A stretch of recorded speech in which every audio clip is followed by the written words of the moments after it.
So it's 3:30 in the morning, where I am, and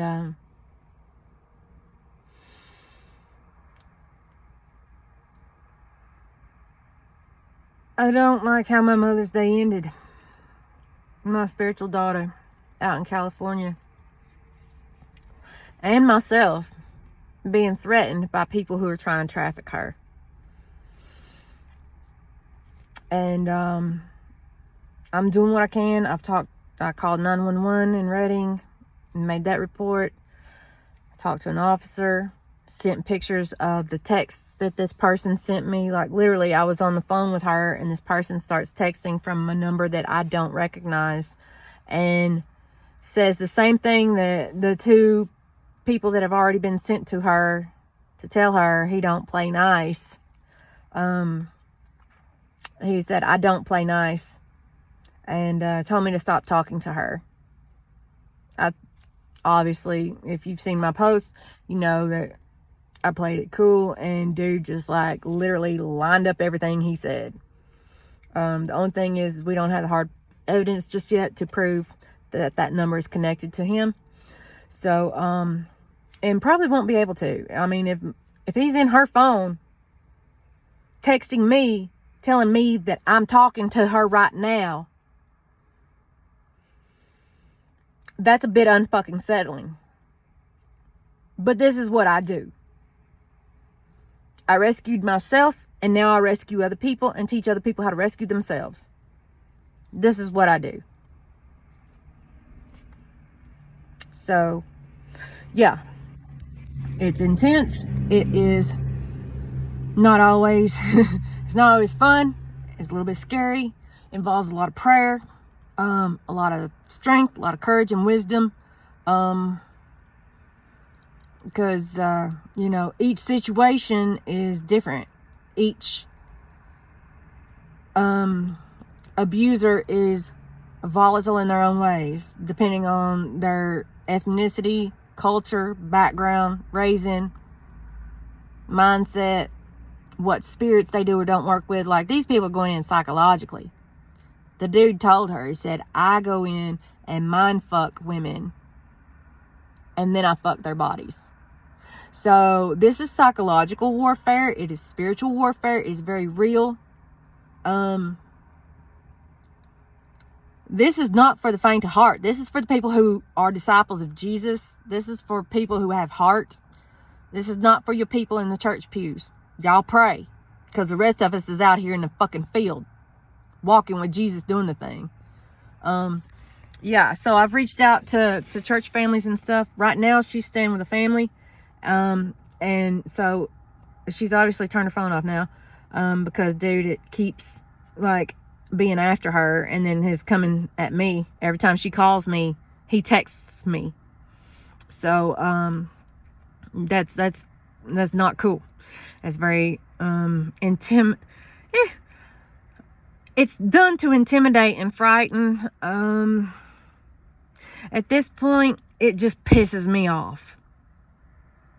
Yeah, at this point, it just pisses me the fuck off, because I done been through some things, and I ain't fucking scared of no goddamn body. Trust and believe that. Trust and believe that. I don't care.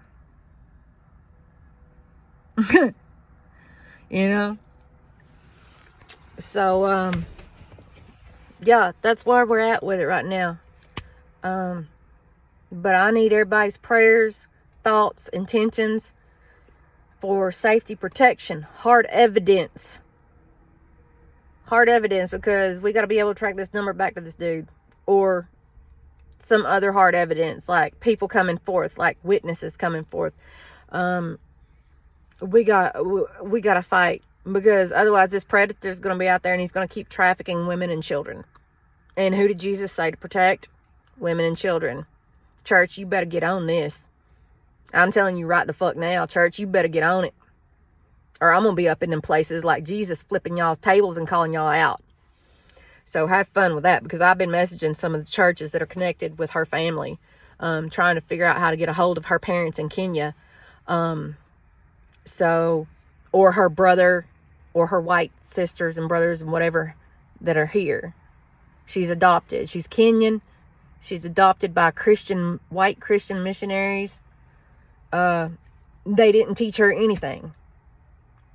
They didn't teach her how to navigate life as a young adult or anything.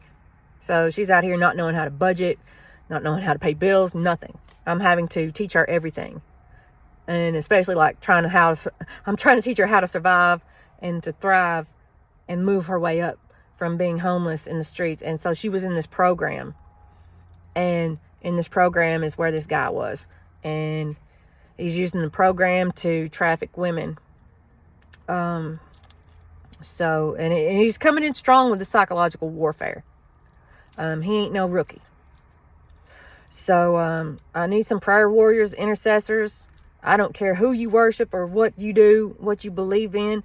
Send your love, send your protection intentions, send angels, send whatever to help this situation. Because we need to take this down for the greater good of all, for the protection of women and children everywhere. And children includes little boys too. You know, that's who gets trafficked and groomed. And then they become young men and women who are stuck in this slavery. And we got to put a stop to it. Enough is enough. And we need to stand up about this. So let's get it done. And let's all rally in and get this done. We need hard evidence. We need favor in the courts. We need favor with the reports. And we need protection for everybody involved. Yeah, that's where we're at right now with it. Hopefully in the morning, we'll get her reporting to the police as soon as possible. Hopefully, because I called all the way from Asheville, North Carolina to report that somebody in their jurisdiction has texted my phone and threatened me for talking to my spiritual daughter on the phone because they know I'm helping her. They don't want me to help her. The enemy will do anything to destroy whoever is trying to help you get away from them. Trust and believe that. Don't matter what you believe, what religion or background you're from. It don't matter. It's all, it's across the boards. And, yeah. So, I've been on here for about 8 minutes. That's long enough for you guys to, like, get it. And, yeah. If you know her family, please reach out to them and have them try to contact her or the Reading Police Department. Because this is serious. This is not a joke. This is life or death. And we need to get involved. Everybody should be involved. There's a community issue in Reading. Obviously. So let's get it, people. Let's take these predators and chomos down. Who's with me? Because if you ain't with me, you against me. And I wouldn't want to be against me if I were you. Because when people fuck around with what God has me doing, they find the fuck out. And don't get it twisted. Just because I threw an explicit word in there or two does not change the fact of who and what I am and what I came here to do. Okay? So don't let your religion get in the way of spirit, of Holy Spirit. You understand? That's for the Christian bunch. The rest of y'all pretty cool. Yeah. So anyway, here it is.